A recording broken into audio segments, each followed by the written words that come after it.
Good afternoon, welcome. Hello, hello, welcome, welcome. We're just going to give it a moment or two while everyone just makes their way into the Zoom room. As we do that, for access, if anybody is requiring closed captions, you should be able to see closed captions if you click on the CC button down below in your Zoom box.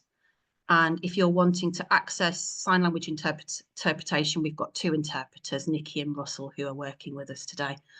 And just to remind you also that we're recording today's session.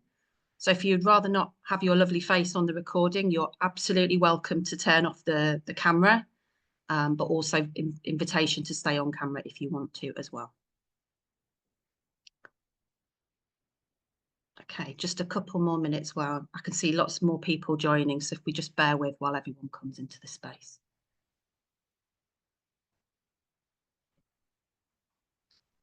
Okay.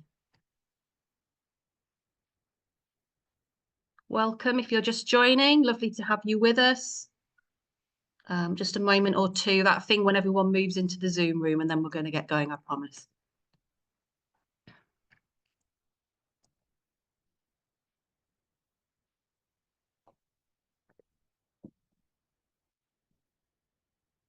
Okay, I think we'll begin.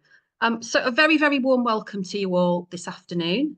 My name is Kate Atkinson. I'm Head of Programmes at Clore Leadership, and I'm hosting today's Q&A session about our courses applications. I'm a white woman in my early 50s now, with shoulder length blonde hair, sitting in a green room with a white lamp and some curtains behind me.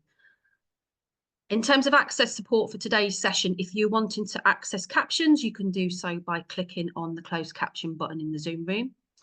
And we've also got sign language interpretation as well today from Nikki and Russell, so thank you to them.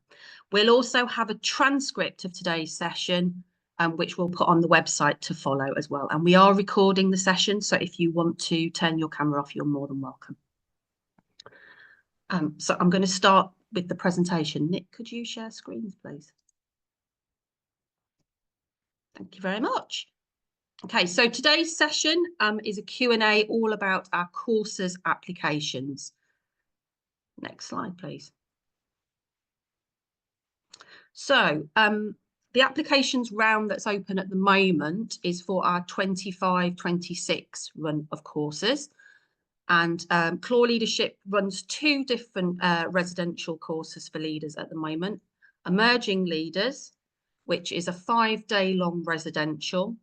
And for this application round, we are going to be offering two courses. So when you apply, you can either apply for one, the other, or for both of them, depending on what dates suit your availability. I'll talk a little bit further about what Emerging Leaders is and the kinds of content in a moment. And then Leadership Pulse, which is one course for this applications round. And there are two modules, two 5-day-long residentials. And alongside that, there is individual coaching and small group conversations as follow-up support. And for each of those courses, we'll be looking for 24 participants on each. That's the cohort that you'll be working with, 24 individuals. Next slide.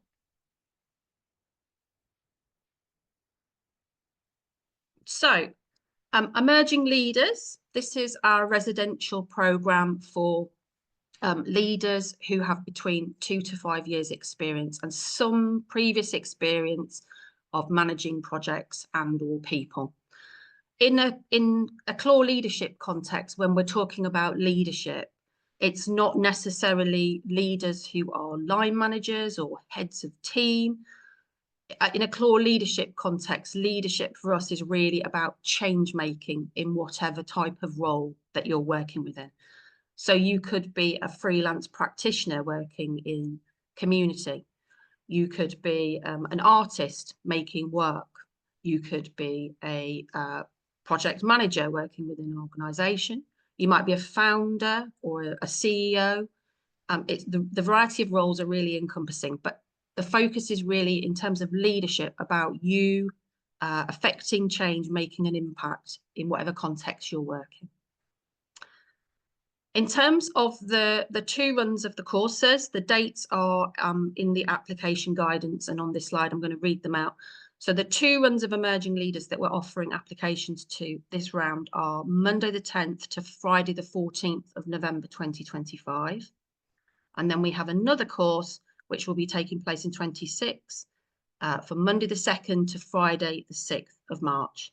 And as I've said, when you're making your application to emerging leaders, you're able to apply for either one of those courses, or you can apply at the same time for both. Key to remember, though, is if you are offered a course place, we're not going to be able to swap you over at a latter date because we're managing 24 places on each course. In terms of the content, and we do regularly review the content, we look at the evaluations from previous participants, and we're sense checking all the time in terms of the needs on leaders within the sector. It, broadly speaking, falls into 3 areas of content. There's content that explores who you are and what leadership means for you. So that in that respect, the course is heavily self-reflective. It's heavily involves lots of work looking inside yourself and who you are and your potential as a leader. There is also content which is looking at leading others, so working with others, be it in your organisation or within your practice, if you're a freelance artist or freelance producer, for example.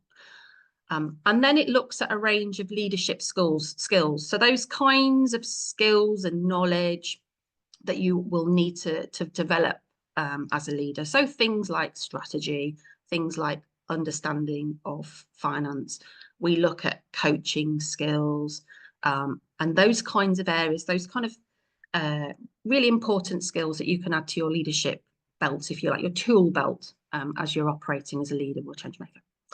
Okay, on to the next slide. I should have said at the top, so forgive me, please. The Q&A today, I'm going to go through the presentation. If you've got questions, if you can just hold them till the end, because I might come to them as we speak. And then I'm going to move through the chat and answer as many questions as I can get through within the hour. If we don't come to your question, we will collect it, create a response and put that onto the website afterwards. So sorry, I should have mentioned that at the top. Okay, back to the slides then. So the second course that we're taking applications for in this round is Leadership Pulse. And this course is pitched at leaders, change makers who have a little more experience working within the sector as a leader change maker. So we're looking for 5 years minimum experience here. And the dates for the one run that we're running this time around are Monday the 24th to Friday the 28th of November. And then the second module is Monday the 2nd to Friday the 6th of February. And it's really important that you're able to attend both those modules because the content does follow on one from the other. In terms of the content, again, you'll be exploring those 3 areas.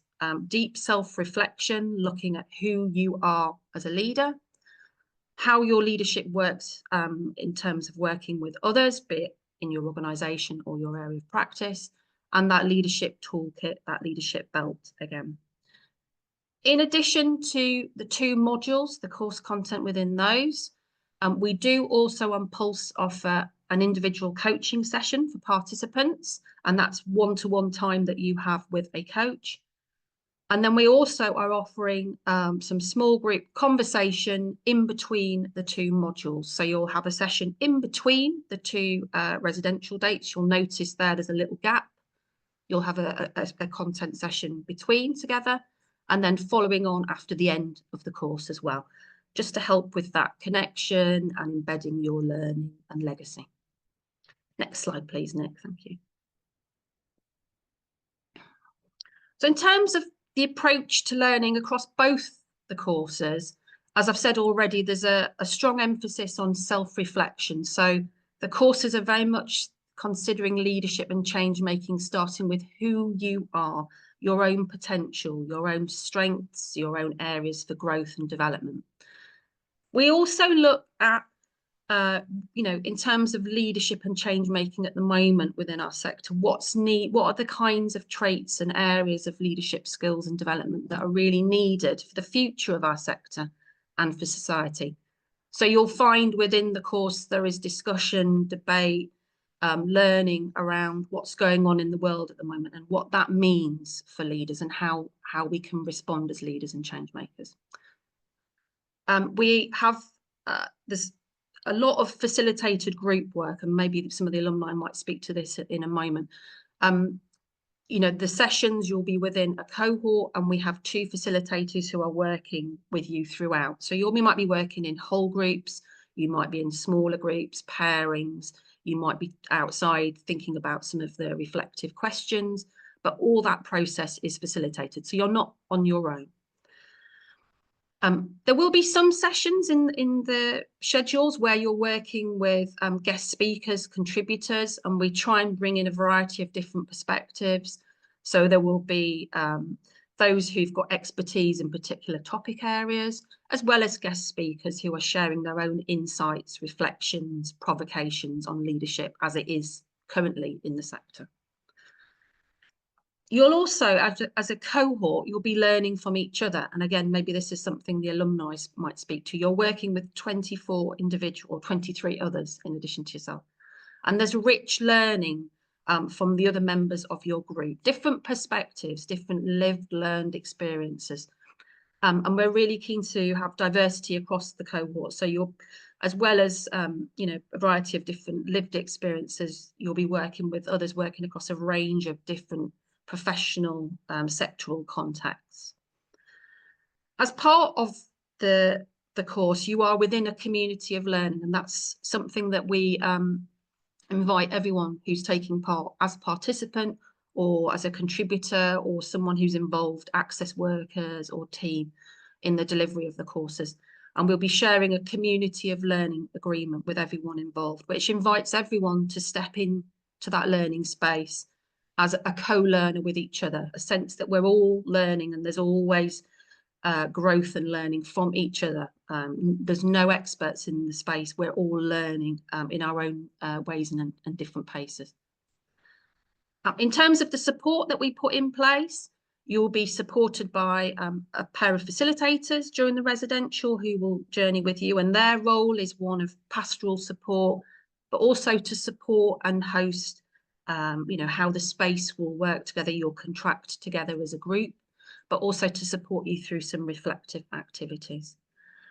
We do also have access support. So if you're offered a place onto the course, we will invite you to share any access requirements that you might have to support you in your learning. We routinely have a note taker on site with us who scribes the content. But if there are further adjustments that you might need, then we would be able to put support in place for you. And things like providing support for childcare, for someone to come on a course. It might be around support for sign language interpretation. It might be around a personal assistant travelling with you to support you whilst you're on residential. It looks like lots of different things for individuals. So just some examples there. Next slide. In terms of the course finances, I'll come to the bursaries in a moment because we have some funded bursaries available. The fee bands for the courses are all detailed on the website, but in terms of the costs for this year, we have 4 fee bands which depend on the size of your operation, your organisation, and obviously, as you would expect with Leadership Pulse being a longer course, those fee bands are slightly more pricey.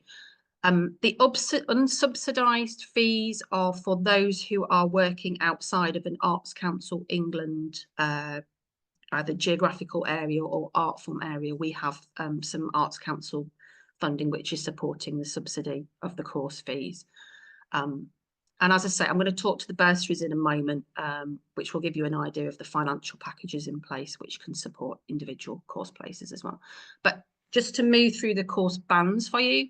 So for emerging leaders, the subsidised rate, band A is 600 plus VAT, band B, 800 plus VAT, band C, 1,000 plus VAT, band D is 1,200 plus VAT, And for Leadership Pulse, Band A, 1,000 plus VAT. Band B, 1,600 plus VAT. Band C, 2,000 plus VAT. And Band D, 2,400 plus VAT. And I'm going to speak to the bursaries now because I think it's good that we explain the range of different funding sources which we're able to support fees from. Okay, next slide, please. Oh, we missed bursaries. There we go. Thanks, Nick. So as I say, we've got a range of different bursaries which applicants can apply to when you make your application. We understand that the pressures financially on the sector are acute at the moment, so there are a range of different packages available. Some of them offer 100% discount on the fees, and there's a sort of smaller reduction in the fees. Some of the bursaries will have sector-specific or region-specific criteria. Any criteria that are given are due to the nature of where the funding source is. So it might be that there are particular focuses in terms of areas of practice or geographical locations. We ask that you really closely make sure that you read the bursary criteria before you apply for a place with a bursary. We also have some targeted bursaries which are for leaders and change makers, which we know statistically are underrepresented within the sector. So we have a global majority bursary, and we also have bursaries for deaf, disabled and neurodivergent leaders, change makers as well. We're also able to offer a caring access support. So this is financial resource to support those who may have caring responsibilities while they come on residential. So we're able to, there's a capped limit of £75 per day, which you could use towards additional childcare costs, or it might be additional caring costs if you've got older parents or something like that.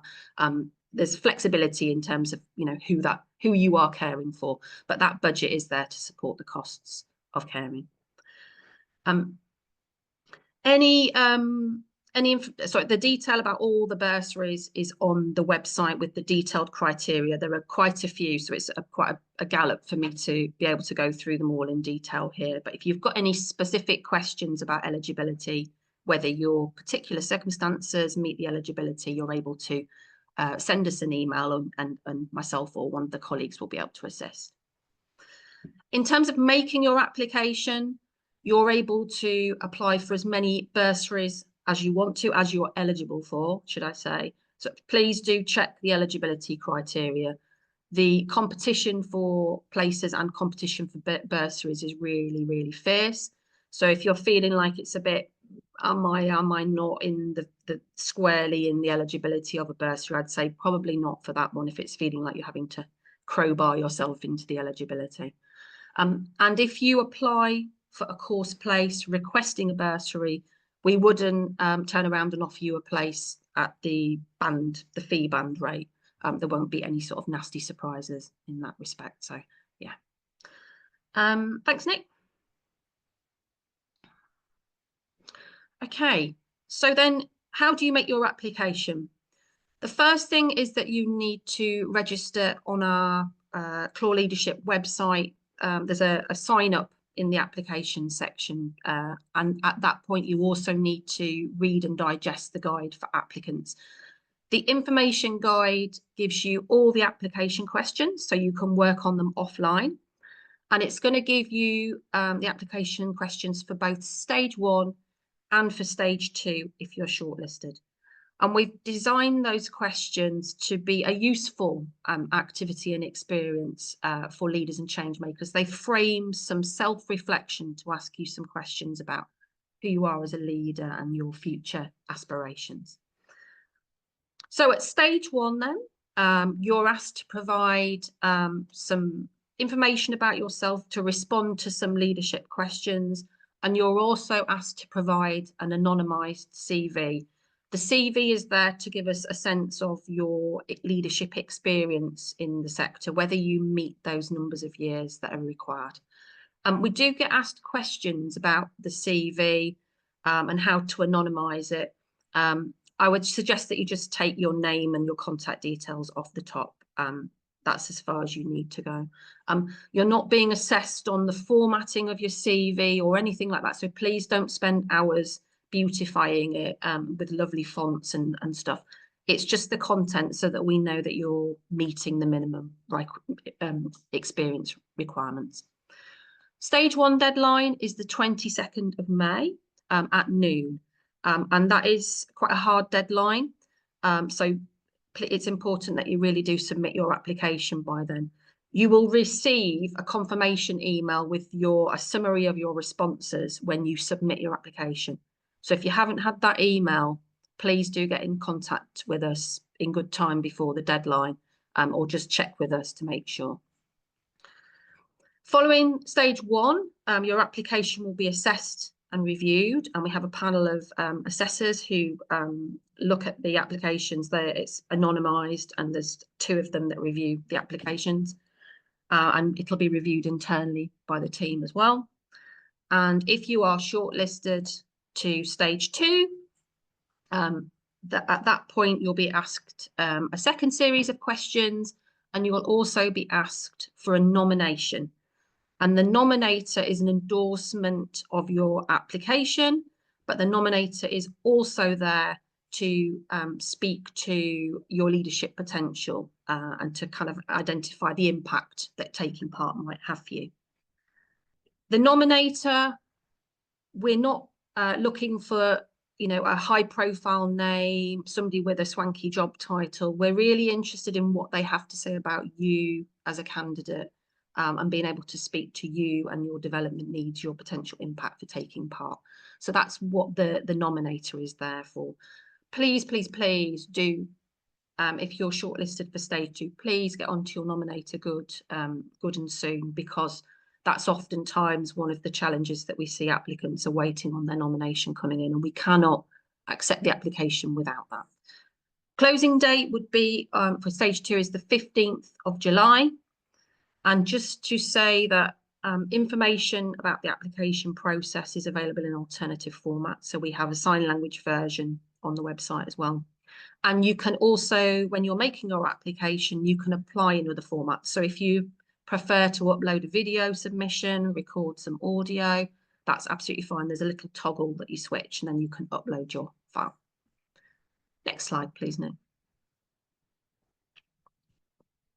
Some tips for applicants. Please, please, please read the guide for applicants. It includes the questions, but also some prompts to help you respond to the application questions. Please do think carefully about your nominator if you're shortlisted to stage 2. In considering and writing or creating your responses, please think about, you know, responding who you are. We're really interested in self-reflection and your leadership potential. We're not looking for somebody who's fully polished as a leader or change makers. So be really honest about who you are as a leader and what leadership means for you at the moment. We're looking for individuals who are open to learning. You know, what are the areas of growth for you? Where can you develop forward? And we're looking to hear about you, from you, in your own voice. We're not looking for funding application speak or polished prose. We are aware that for some, using AI may support you in developing your application process, particularly in terms of like access requirements. That's fine, but I would encourage you to shape and hone a response in your own voice. I think that's really, really important. Next slide, please. Okay, so just to speak again of the application timeline this year, stage 1 applications are now open and close on the 22nd of May. Following assessment and review, invitations to stage 2 will be going out the week of the 23rd of June. Stage 2 applications then open the following week, and you'd hear notification of your course place the week of beginning of 4th of August. 24 places on each of the courses. We can provide support, and alternative formats information is available if you need it. And unfortunately, because we're a very small team and the volume of applications that we receive, we're not able to provide individual feedback with regret, but it's just not possible with the volume of applications that we receive. Next slide, Nick. I think we might be at the end. Yes, we're at the end. Okay, I'm now going to hand over. We've got three course alumni who've really kindly come along today to share a little bit of their experience. We've got Morven, Jack, and Natasha. And I'm going to ask them to share a little bit about their experiences and any things they think will be great for applicants to hear. And then I will come to the questions in the chat, I promise. Morven, I could see you first. I'm going to come to you, and then Natasha, and then Jack. Morven, over to you. Lovely. Thanks, Kate. Hello, everybody. My name's Morven Macbeth. I'm a white woman, blonde hair, wearing a sort of gold-coloured shirt with a white background behind me. I am an actor, a theatre maker, and a facilitator. I trained as a coach and as a mental health first aider over lockdown. And I'd really got to the point where I was thinking, right, what's the next chapter for me? What's next? And is it too strong to say that doing the Pulse program changed my life? It genuinely did.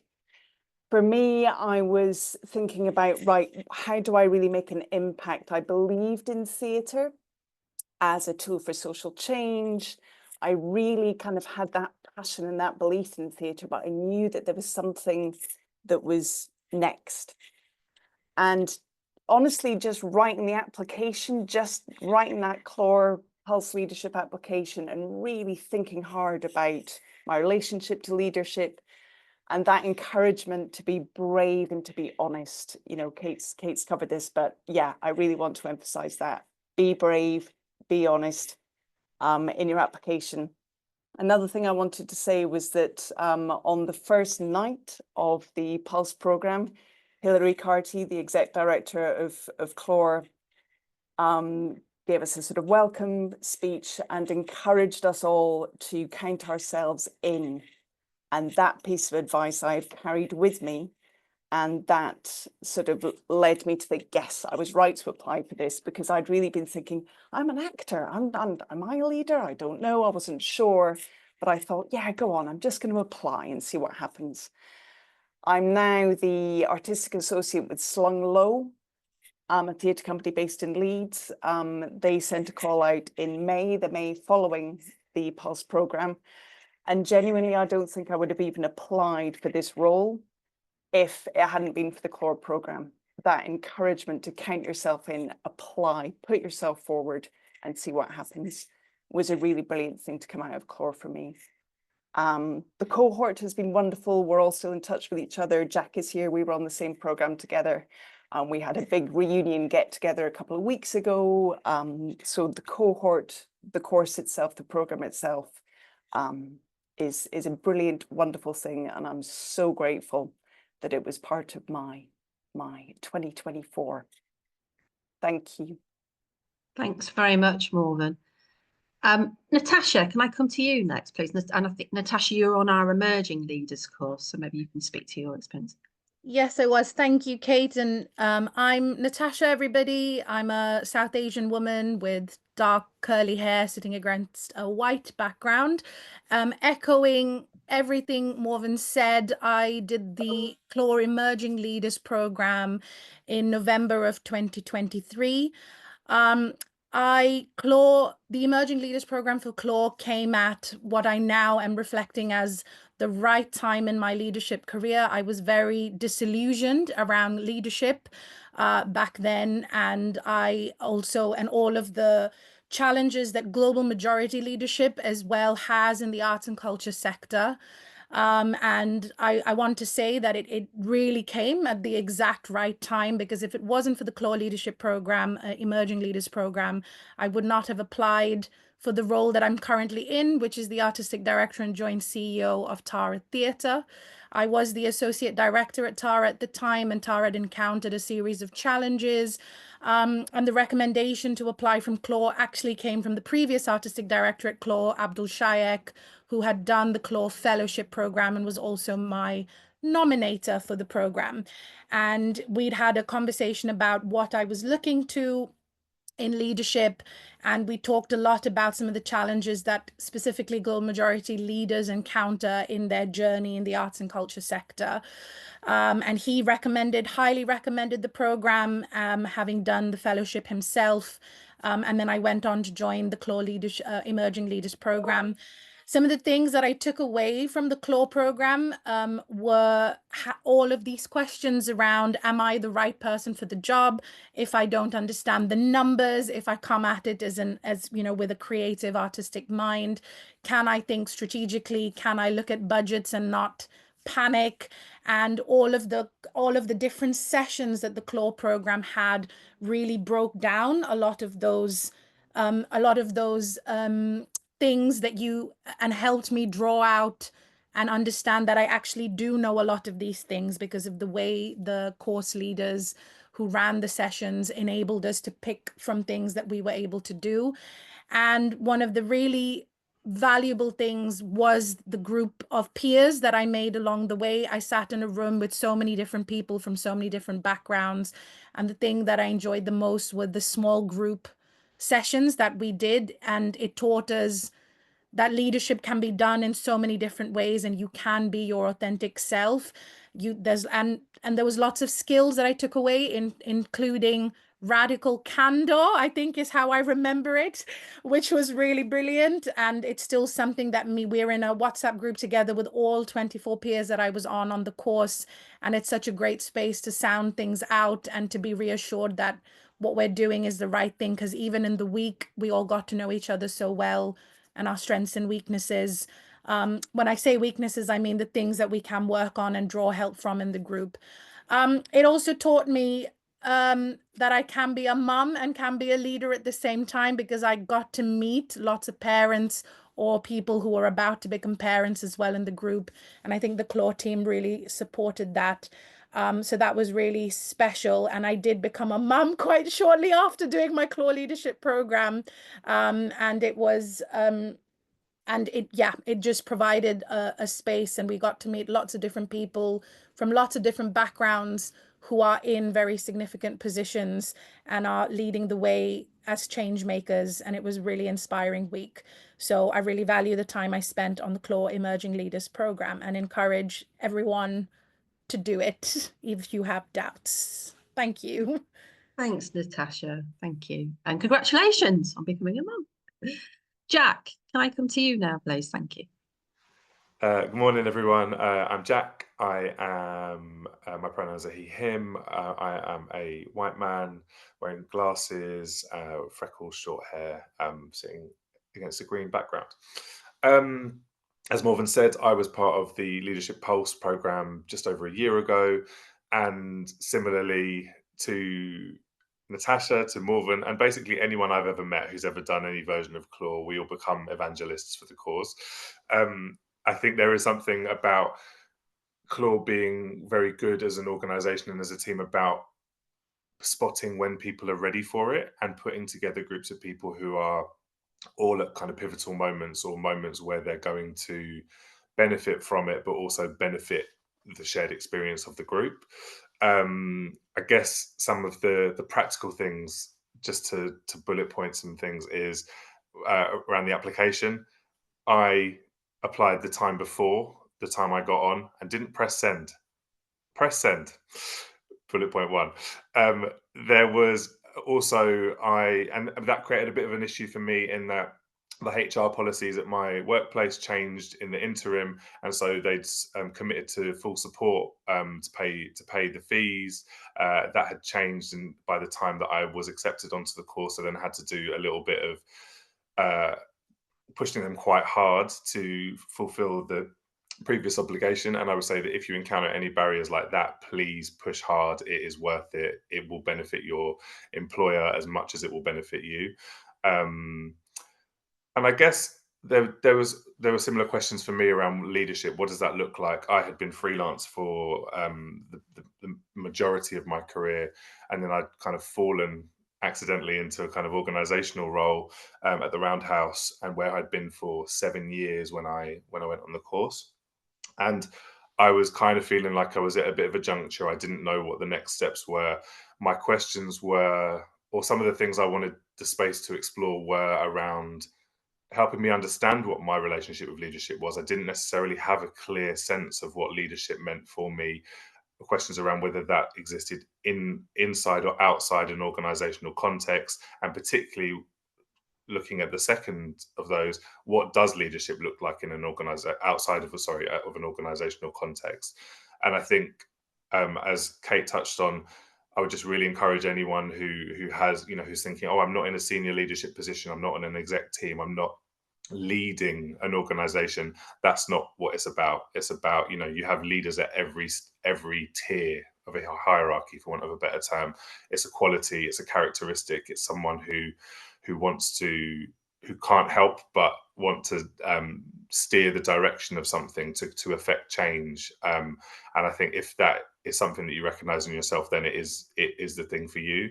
The breadth of the cohort is brilliant. You're meeting people from geographically really diverse backgrounds, lived experiences, but also sectors, being in a room with people from the museum sectors or gallery sectors or education, as well as people who might be who were closer to my own practice as a producer.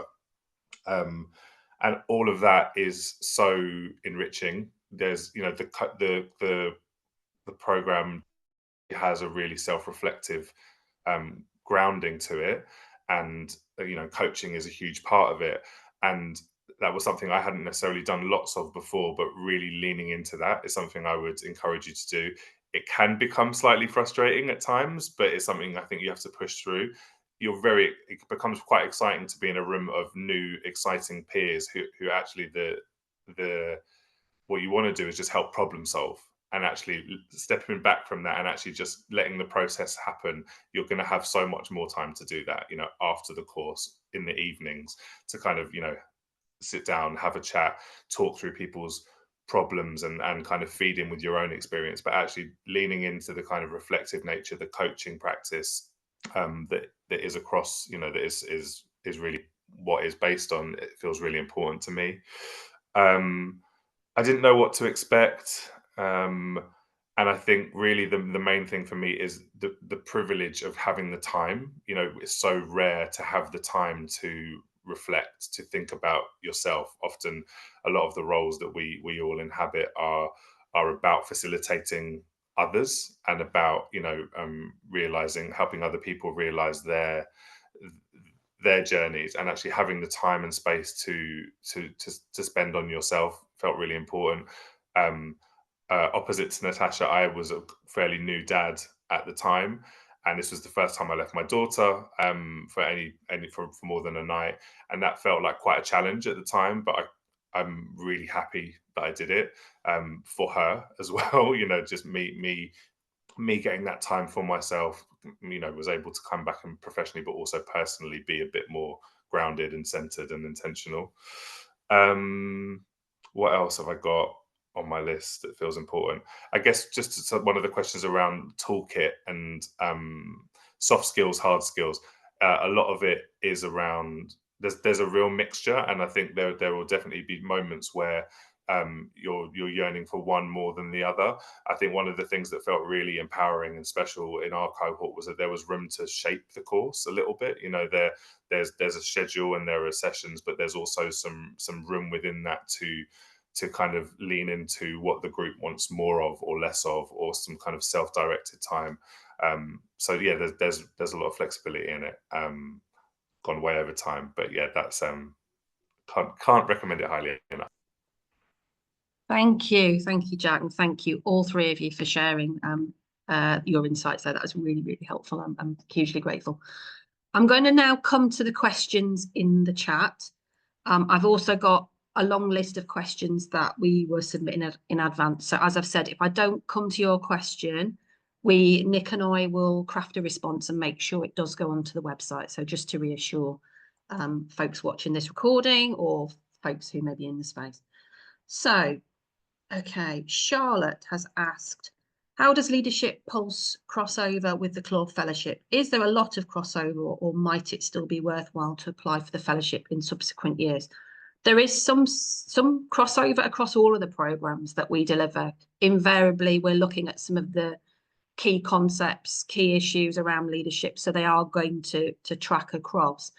The difference with the Clore Fellowship is it's a much longer term program. It's 9 months, and in addition to the residential content, you are exploring lines of inquiry, your own development budget and project individually. So it's a kind of much more intensive program of development. So I would say that, you know, the two do overlap, but not so, it's not a direct duplication. In terms of like segueing on from a program, I would definitely recommend, if you've done a Clore program before, that you allow the time to use your learning to really juice the learning from that experience before you might consider another program. And certainly in the cases of the residential programs, if you've already done emerging leaders, you would need to allow a gap before applying for another program, just to kind of make sure that you're kind of maximizing the experience. Okay. Jock, apologies if I'm pronouncing your name incorrectly, is asking, how does applying under one of the concessionary bands versus full course payment influence your chances of being offered a place?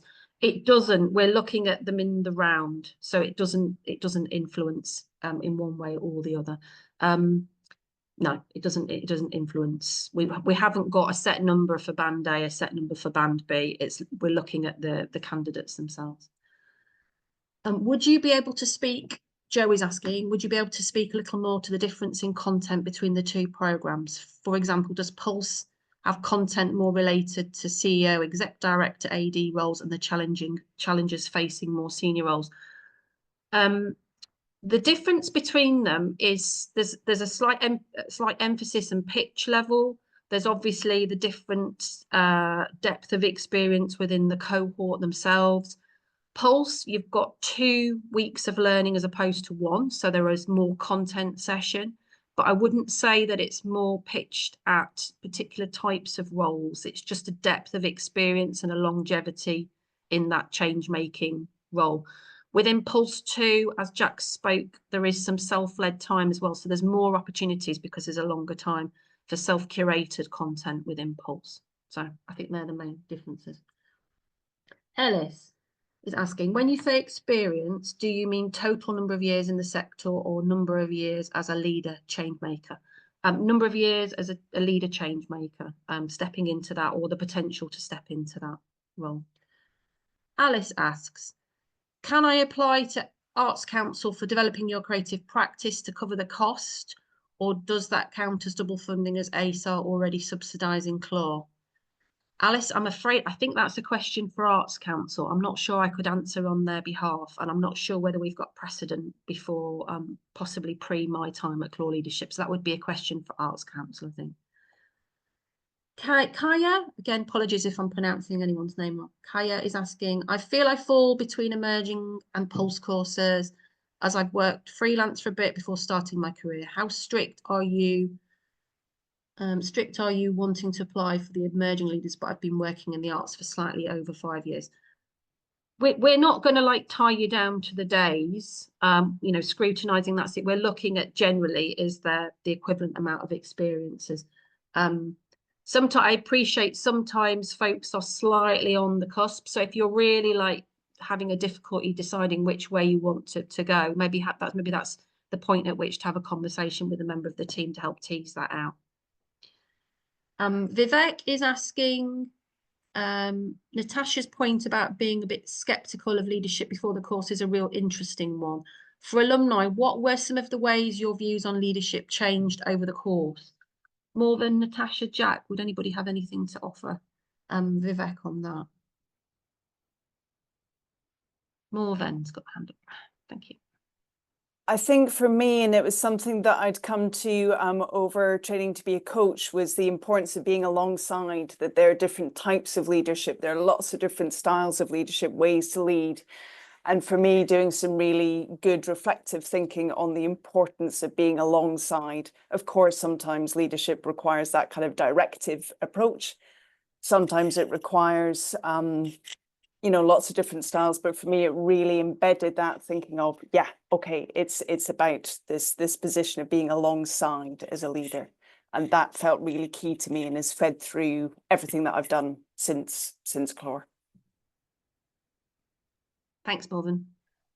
Natasha? I think you want to Yes, again, seconding what Morven said, and also I think for me, and this is something that Jack said as well, I think it is the diversity that you get to encounter every day in the room when you're on the program, not just through the people who are running the sessions, it's also through the peers who are selected into the room.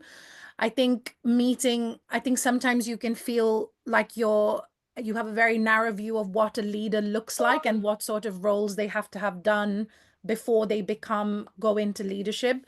But I think it was sitting in a room full of people from so many different arts and culture places, like museums, like music, like dance, and like libraries and so on, and helped me to really draw out that leadership isn't what you think it is.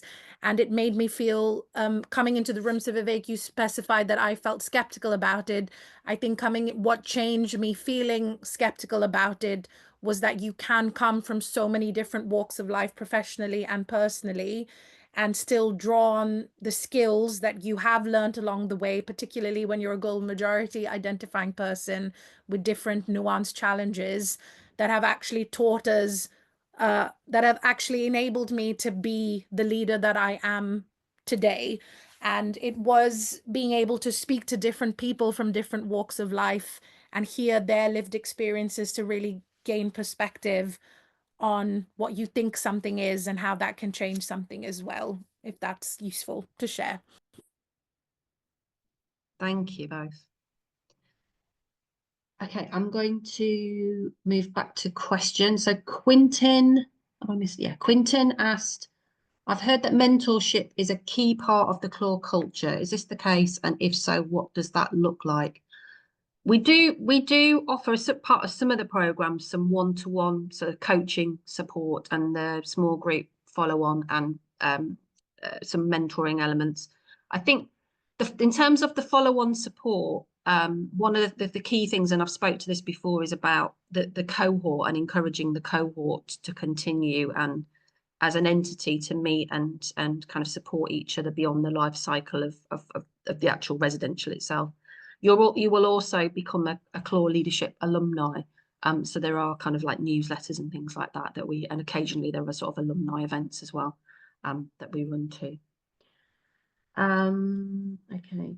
Rachel has asked, is it okay to apply if you can only feasibly attend if you are successful with a bursary? Yes, absolutely. If you apply with a bursary, we wouldn't offer a place without a bursary, if that makes sense. So yeah. And you can apply for as many that you're eligible for. Emma, I've completed a lot of the Tees Valley Clore program. Oh, hello, Emma. Is there a lot of crossover with the emerging leader content? I was keen on applying for Pulse, but I'm running a festival in November, so the dates are unfortunate. I think thematically there would be crossover, Emma, yes, and you would probably encounter some of the contributors that we may have worked with in the Tees Valley program. We ran a major program in the Tees Valley with lots of strands of activity for those not in the Tees Valley. So you would likely encounter some of the same speakers, but there is a difference in that it's a residential program. You're in a cohort. There's the kind of you're working with two facilitators throughout, so there is some differences, but there would be some similarities as well.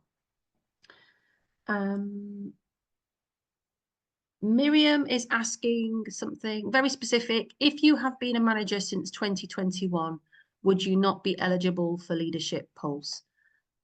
I think I'm going to go back to the kind of point about leadership is really about change making. So if you've been in a change making role, and you don't necessarily need to be a line manager or working within a team even to be a change maker, a leader in that respect,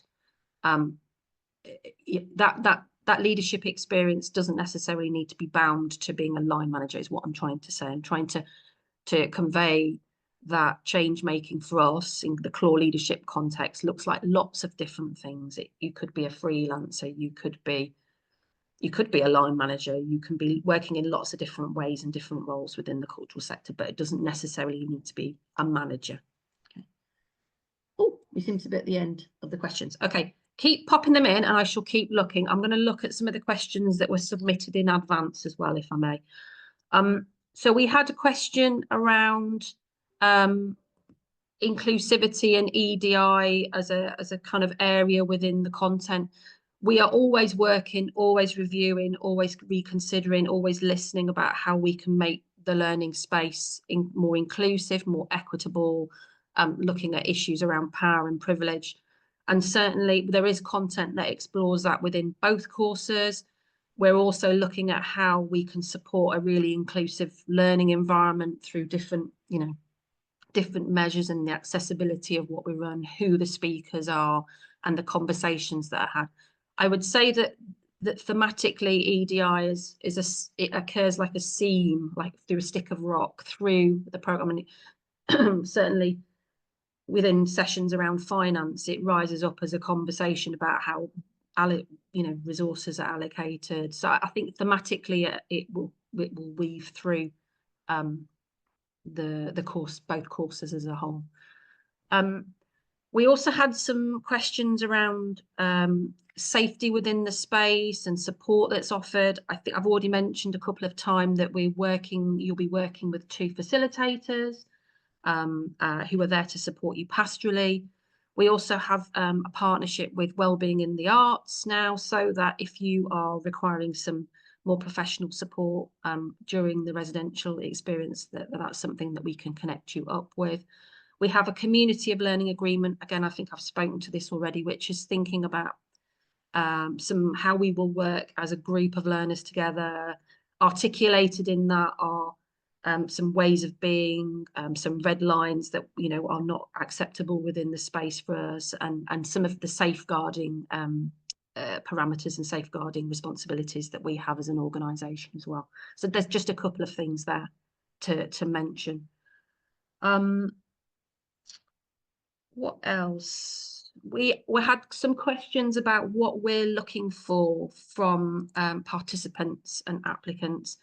So really key, I think, are that you are open, self-reflective, open to asking yourself questions about you, others, and the world, and kind of where you sit and orientate yourself as a leader, change maker in relation to that.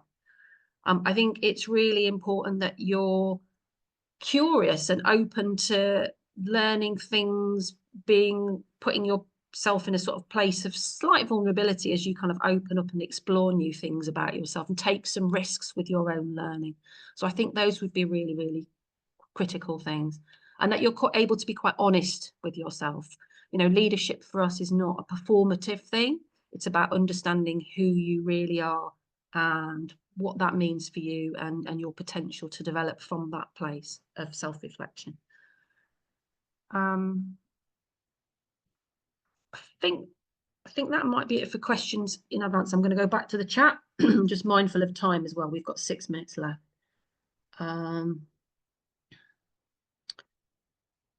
Okay, bear with while I scroll. Okay, Lake District Music has asked a very specific question. I have 10 years experience in music on management teams. Now I'm my 5th as an executive director. Is Pulse still a good option, or would the larger fellowship be more appropriate? I'd say Pulse would be a good option. Certainly for both these programs, they're both highly competitive. So it's kind of which one you feel most drawn to. In terms of the leadership experience, you'd be eligible for both. The Clore Fellowship, we are at the moment, we're just about to, we're midway through interviews for the Clore 21. So you've got a whole year before, January 2026, before the programme opens again for the next round of applications. I'd really recommend Lake District that you have a read of both programmes and see which one you're drawn to. But I would reinforce competition for all of our programmes is really, really fierce. There's 24 places on all of them. So, Laura, I'm on the cusp of 5 years experience within the sector. Does Clore encourage professionals to do the emerging leader program and then later the pulse? No, there's no sort of sense that it's a progression route. It's where you're at. If there's a moment in time where you are poised to undertake some real development investment in yourself, and that's going to really support your career. One of the alumni, I forget which one it was, sorry, more than Natasha or Jack, I can't remember who it was, said that there's a sort of spotting of when you're kind of almost in that moment of rightness to kind of learn more about yourself as a leader. And I think I would encourage you, if you're feeling like, there's something I really need to kind of get under the skin of, what is it about me at this moment? What am I doing next? Where's my leadership going? That's telling you something about whether you're ready to apply, I think. Emma is asking, do the dates for Pulse always fall in the same months? No, they have moved around a little bit. It's not always prescriptively in the same months, Emma. So yeah, no, quite simply. Rachel, does time in academia count as leadership experience? I moved across to the cultural sector a few years ago, but I'm not sure where I sit. If you're working in some sort of change making role, academia definitely does count, and we have got some Arts and Humanities Research Council bursaries this time around as well, and they are for folks working in academic institutions. There are some eligibility criteria, so do read them, but yes. Rasa is asking, could you share a bit more detail on what a day within the Emerging Leaders course might look like? Okay, so standard day, all your meals, accommodation is provided.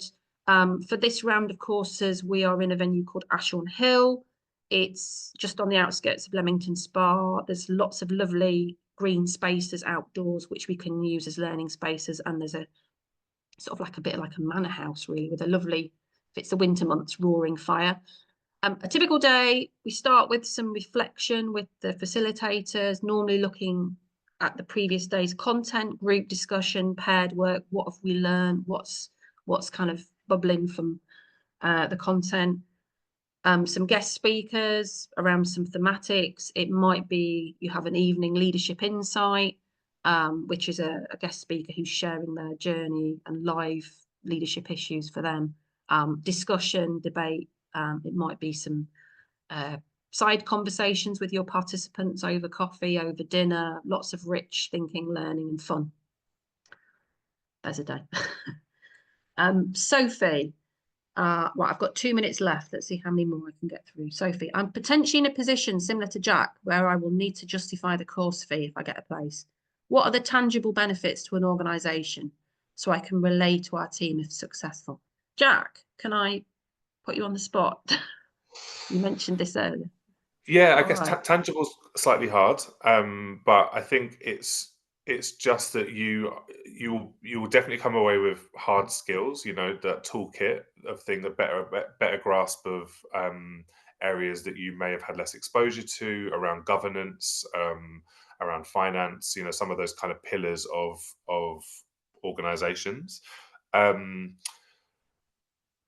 Your network will have changed, and depending on your role, that can be massively beneficial. You know, there are I can think of 3 or 4 tangible instances where the cohort have saved me budget on projects because they have helped with connections and stuff like that. So I think it really depends on your role. I mean, one of the things that some organizations do is mine did a kind of sunset clause. And so if you were to leave your organization within 6 months, a year, 2 years of doing the course or whatever training provision they were paying for, you would have to pay back a proportion of that money. So I don't know whether that's something that is in place or that you could leverage in some way. But yeah, I guess there's tangible stuff in terms of toolkit skills, but it kind of depends on your context, I would say. Yeah, I think you could also think, Sophie, about it. There might be some mechanism through which you can cascade your learning. It could be that you might mentor a more junior colleague if there's a sort of structure that permits that, or sharing of some kind of headline learning, might be some of the materials that you've encountered or things like that. In terms of benefits for you, things like, I mean, the kinds of things that we hear about are kind of development of confidence, sort of greater clarity, sort of sense of purpose, kind of developing things along those lines. Right, we are at 12 o'clock, so I want to be respectful of your time, our Access workers' time, and obviously our alumni as well. So thank you ever so much for coming along today for this Q&A. We will review any questions that are outstanding in the chat and come back and put them on the website together with the recording and our transcript for today. A huge thank you for coming and sharing your questions. Thank you to Morven, Jack, and Natasha for sharing your insights as alumni. Thank you, and so lovely to see you all again. And a huge thank you to our Access workers as well for supporting today's session. Go well, enjoy your lunch times, enjoy the sun if it's sunny where you are. Thank you very much for coming. Ta-ra.